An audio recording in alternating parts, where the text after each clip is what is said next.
இந்த வாழைத்தண்டை வச்சு இன்னைக்கு பொரியல் பண்ண போகிறோம். வாங்க எப்படின்னு பார்க்கலாம். தண்ணி, அழைச்சினா வாழைத்தண்டு, உப்பு,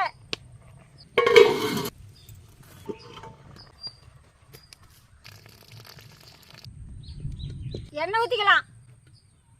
கடுகு, இஞ்சி பூண்டு விழுது, நறுக்குனா வெங்காயம்,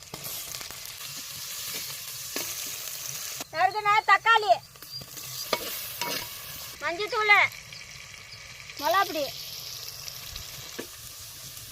வேவிச்சா வாழைத்தண்டு, தூள், உப்பு, கடலக்கொட்டை தூள் போட்டு இறக்கலாம்.